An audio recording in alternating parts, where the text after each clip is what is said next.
watching ESPN First Take, presented by Bass Pro Shops. Aaron Rodgers is probably the best quarterback in NFL, but quarterback is the only position in the NFL where you can be mediocre and get paid. If I had like the stats of Ryan Tannehill, the most games ever won was 7. How could you get $100 million for that? You know what I'm saying? And then it's like, you sitting at home and there's the breaking news and it says that Brian Hoyer is the quarterback of the Texans. I'm like, who cares? I mean, you take a guy like Sam Bradford. He's never played really in the last 3 years, but he's made more money than most guys in the NFL. Then quarterbacks get protected more than any other player. I mean, he gets hit in his knees and he's about to cry. Hit me in my legs. I mean, like, everybody gets hit in their legs. Every play somebody tries to hit me in my legs. So what makes him different? What makes his life better than mine? He gets up with a sad face, like the world just ended because he got hit. I respect Tom Brady because when Tom Brady gets hit, he gets up and like, good job, good hit. And he gets back in the huddle and he holds his own like a man. And you got guys in the NFL crying because they get hit. Oh, Suggs hit me. He is hysterical. Chicago, during the draft, I was with the Bennett brothers doing some segments. The guys had me dying laughing, the two of them, the entire time. Antonio, AP still here. Do you like what he said, though? He's honest. You got to give him that point. And I think every defensive player feels that way. That, the quarterback, they get all the calls. You can't hit them in certain areas. You got about a 12-inch window to hit the quarterback, and it better not be too hard. But the point about them being the highest paid, look, it's only 32 of them. Yeah. And every year in college football, you get a good handful of quarterbacks, and only 2 or 3 are going to pan out. So there's 64 star defensive ends in the National Football League, and you rarely lose a game because a defensive end had a bad game, unless it's a certain play or just throughout the game, it happens. But if you got a bad quarterback, play or average, below average quarterback play, you're going home every January. December, you all spat. You tell the kids, get ready, we're moving on to the next vacation home. So I get his point, and I think all defensive players, we laugh at it. All NFL players, we get it. But the bottom line is, you got to pay the franchise quarterback. And again, you're going to pay the average quarterback elite money because of just the number and the system and the way things are played out in the National Football League. But what I love more importantly is he's speaking the truth. He's speaking what a lot of guys want to say, and another thing. I give him credit with Tom Brady because I feel the same way. We had our battles in the Super Bowl and at Week 17 and throughout my career. He was one of the only quarterbacks, along with Phillip Rivers, Big Ben, that when you hit them, he said, good job. Like, they're like, bring it on. And that motivates you even more. There's a lot of other quarterbacks that every time they're sitting there flopping, looking at the referee, and that you don't respect. Yep. Stephen A. There are 4 guys that this industry is going to need to worry about because they're coming for people's jobs. That's the McCourty twins and Michael and Martellus Bennett. I love them brothers. They're honest, they're straightforward, they let you know where they stand, they don't pull punches.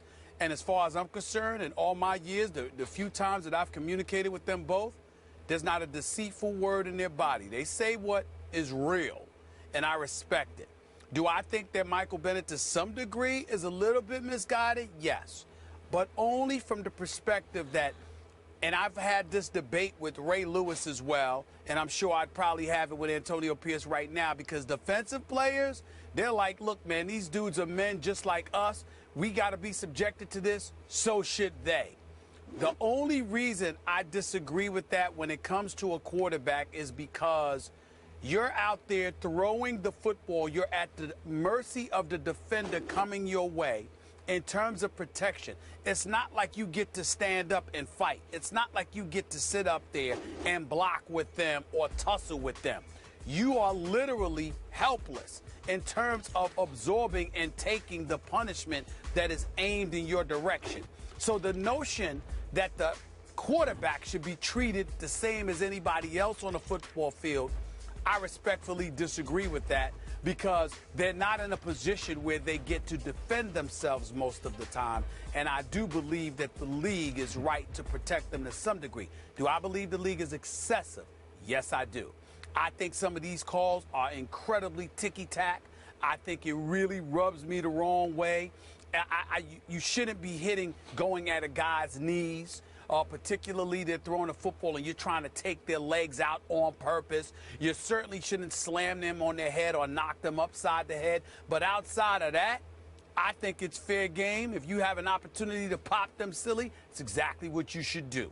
I definitely believe that. And I do believe that the league is excessive in their protection of the quarterback, and that's why Michael is a little bit misguided, because I think his ire is aimed at quarterbacks when, in fact, it should be aimed at a league that is excessive in their protection of that quarterback. But why are they excessive? Because even Michael has to admit it's a quarterback's game. And when you lose one to injury, it really hurts the product that the NFL puts on the field. By the way, that's fair. When I read this last night, there's not much that makes me laugh out loud. I laughed out loud 3 times just reading before I heard it on Ryan Tannehill and Brian Hoyer. That's not breaking news. You know, that's funny. And Sam Bradford. And you know what? You made the point, well, there are only 32 of these guys. But the truth is, there's really only like 15 or 16 of these guys that can really play. They can really do it at the highest level. You can't, as you say, you're going home without one. Well, 15 or 16 that you can count on to take you. I was getting ready to say to you, I don't think there's maybe that not even that high. Well, you could argue I don't think there's that. You could argue. You could. Right. I'm with you. So the point he's making to me between the lines is, it's clearly the most overpaid position in all of sports. It's not even close, because Sam Bradford gets $50 million to sign. This is before the rookie quarterback cap, you know, the rookie cap. But he got $50 million coming out of the University of Oklahoma to sign. $50 million, and he's done what? Nothing. You know, he's done what's Sam Bradford? He's 18, 30, and 1. His QBR over those 3 years is 40 on scale of 1 to 100. He's below average, and he got $50 million just to sign. Well, so Michael is right about that one. And then you look at, you know, Ryan Tannehill. I'm not a fan. I wasn't a fan before he got drafted. And they just gave him $100 million.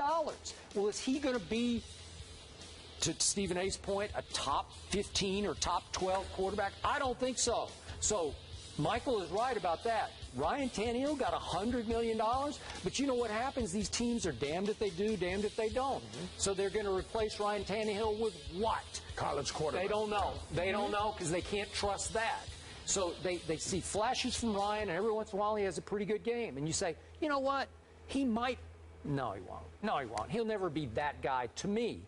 I hope I'm wrong about that for their sake. But again, Michael is right about how overpaid so many of these quarterbacks are. Stephen, I want to go back to a point you made, because you said something about a quarterback. We should never go after a quarterback. A defensive player should never have the quarterback's knees.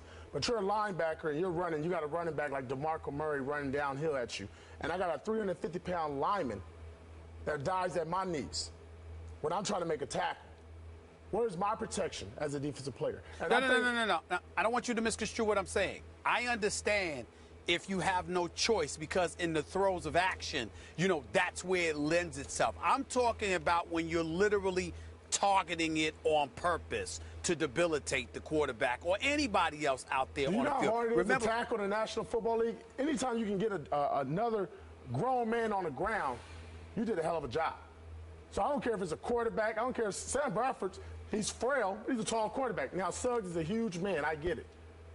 He chose to go that route. But guess what? If he'd hit him in the head, not only would he got flagged. I agree. Not only would he got flagged, but he would have had a big fine. He would have. But which is why I'm telling you, Antonio, I point the finger at the league as opposed to you guys as defensive players. But I want you to also understand, I am not in any way trying to say that it's wrong to tackle a quarterback or any other player at their knees. I'm saying to you, it's a difference between doing it and targeting it. If you remember that kid Swearinger a couple of years ago, when he hit Dustin Keller in a preseason game, he said, you know, if I hit him in the head, I would get fined. But damn, you literally dove and lunged at his knees. You couldn't have lunged at his chest. You couldn't have lunged at his stomach.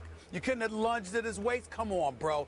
All I'm saying to you is that I'm not in any way, again, I didn't play like you guys did on the NFL level. I defer to your expertise. But I'm saying, don't tell me that you haven't seen guys that will go out there and literally target those areas, and it ain't to avoid fines. It's because you literally want to shatter a dude's leg and take him out of there, something like that. I'm just saying something like that is something that you should be striving to avoid. That's all I mean by that. If you can't help it, you can't help it, because you're in the throes of action, and we understand that. But you know better than me that there are guys that can't help it because in the throes of action, that's something that occurs, and there are guys that literally went out there targeting something like that. You know that happens. Yeah, and I don't have a problem with that because that's the sport you chose to play. That sport hurts. Football ain't for everybody. And if you don't want to get hit in the knees, you don't want to get hit in the chest, you don't want to have to get hit accidentally in the head, don't sign up for football. Mom and dad, put these guys in Little League baseball, But volleyball, I got to stop you because you just said it. You just said it. If you're going to sign up, sign up. If you're going to get accidentally hit in the head, we ain't saying accidental. That's all I'm saying. Right. That's the issue. Whatever happens, happens. I get that. But there's a difference between something that's accidental, something that's in the throes of action, and something that is significantly and viciously intentional. You know as well as I do if somebody sit up there and not with you, not with that head of yours, because you'll be all right. But I'm just saying to you, if somebody targeted your knees, that's entirely different than you getting tackled in the knees. If somebody targeted it, you'd be up ready to fight because you'll say, wait a minute, there's a code that comes with this. We're trying to hurt you. We're trying to do something to you. But at the same time, if it's something that could ultimately damage your career and it was excessive and unnecessary and intentional, you are going to take that differently. That's something that just happens within the course of action. You know that, AP. Oh, yeah. We swinging. We got to fight. We'll leave it there, but Michael Bennett, absolutely hysterical, and he really stuck the landing there with some of those examples. Has he been on First Take yet? No, Martellus has. Martellus. Twice. Okay. Antonio, thank you so much for being with Michael, us. come on. It was fun. Yeah. Go Long Beach Poly, Yep. the Jackrabbits. Good job, AP. Yep. All right, good stuff. We stay with Seattle coming up. Marshawn Lynch is a man of few words.